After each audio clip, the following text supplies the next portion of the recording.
Dam, da-di-lum, vackam.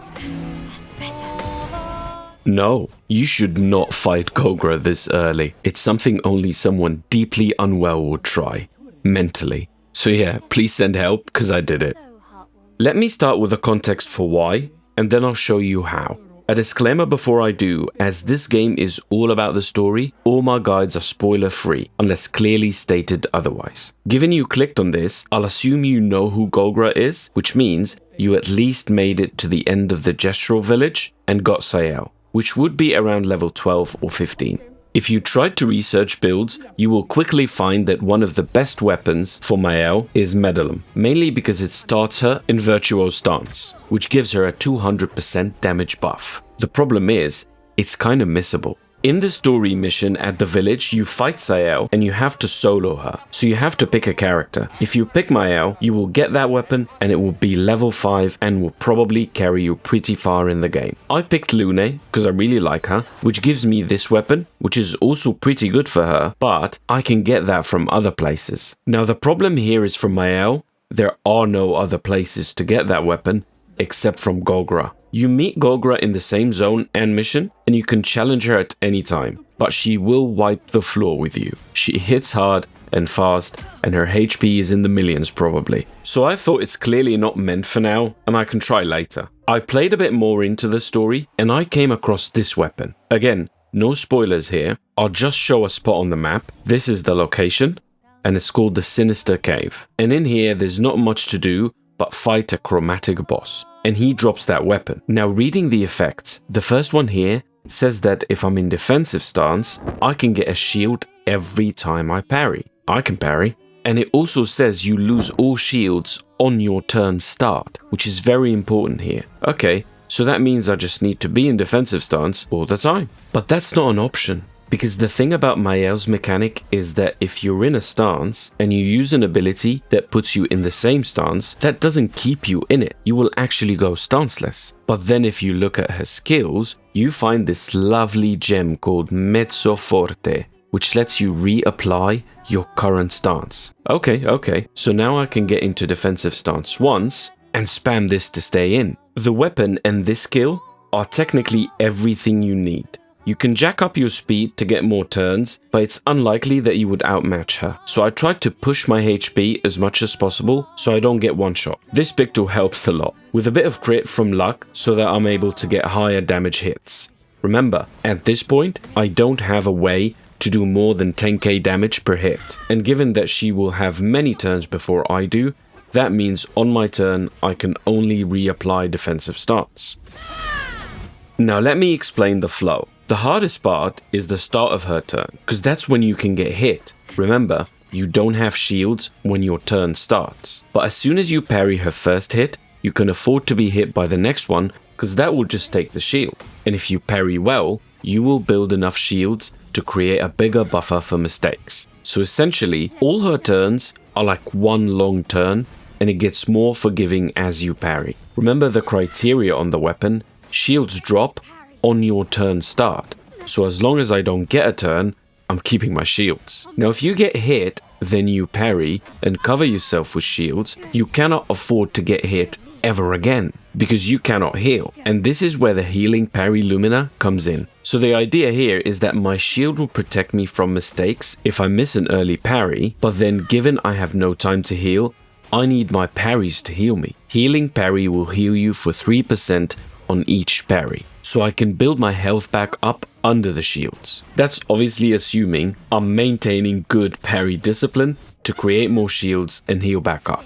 There's an important tip here about parry which I mentioned in my beginner's guide, and the game doesn't really tell you about it. You probably know it already, but you only get to do counter damage from parry if you successfully parry every single hit in a given enemy turn. So here, counterattack is the only source of damage I have, because I can't attack on my turn, which means I have to parry every hit from each of her attacks. I can make mistakes and survive because of the shield, but if I make too many mistakes, the fight will never end. Luckily, Given you generate tons of AP and you can reapply defensive stance all the time, and Mezzoforte only takes 1 AP, you can squeeze in free aim on your turn to get in some damage and maybe apply burn if you have burning shots equipped. Now Golgra is not an easy fight anyway, so let's go through her combos quickly, explaining the parry timing for each. This will help you no matter when you're fighting her. Big warning though, if you attempt her early using this strategy,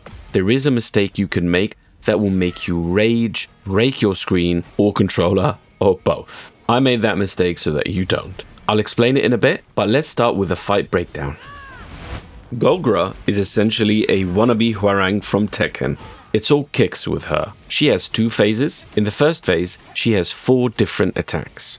Her first attack is a 3-hit combo, a delayed flying roundhouse kick, then a somersault flip kick, and then a downward kick as she falls down. And that's the timing for parries. I'll slow it down a bit, but you can rewatch any of the attacks and see the exact time I press R1 on the controller here. Her second attack is a 4-hit combo, a jumping delayed kick, then she launches in the air with a kick, then a quick sideways kick, then a downward final kick. Her third attack is a 3-hit combo, which starts with a low kick, then an overhead roundhouse kick, then an upward kick. And her final attack is a gradient attack, which is a very easy parry with a pretty generous window to execute. That's free damage plus a shield. Once she hits 50%, she gets angry and goes on fire. All her moves here are the same from the previous phase, but with more kicks. So this attack is a variation of attack number 1, and she adds 1 more delayed kick at the end. This one is a variation of attack number 2. It starts the same, but then she adds 2 more kicks at the end. And this is a variation of attack number 3, that starts with a low kick. This is probably the worst combo in her whole arsenal because she adds 3 more hits, making it a 6-hit combo, and the timings are a bit trippy on this one. This makes it the most dangerous combo when she plays after you, as you don't have shields yet. But remember, the first 3 hits are exactly the same as phase 1, so you can get 3 shields safely to cover your mistakes with the latter 3 hits. And her fourth attack is the gradient one, and she just adds a jump before the gradient attack, which is also super easy to time, making this another easy damage gift with 2 hits even. Now onto the mistake I mentioned. I got bored near the end and I got her bar to the break point. So I thought I'd break her, which is genuinely a really dumb thing to do. Breaking an enemy makes them lose a turn. She plays 5 times before I do, so she lost 1. Dumbass. Which means I'm caught with no defensive stance, hence no shields. And I'm sure I could have aced all her hits from muscle memory, but when I realized my stupidity, I panicked and I got my ass handed to me. So don't do this if you attempt this madness. If you're curious, the fight took nearly 50 minutes. Honestly, that's not even that bad when you think about how much time we've all spent farming for an OP weapon in an RPG or an MMO. Repetition builds character, or brain damage in this case. I'm not sure where I'm at with this one yet. But you let me know in the comments what's the lowest level you seriously attempted her at. And if you've got any crazier strategies for Golgra, I'd love to hear them. But please remember to keep it spoiler free. And hey, if you enjoyed the madness, hit that like button, it really helps a ton. And consider subscribing for more RPG challenges, guides, and occasionally bad life decisions like this one. I'll see you in the next video.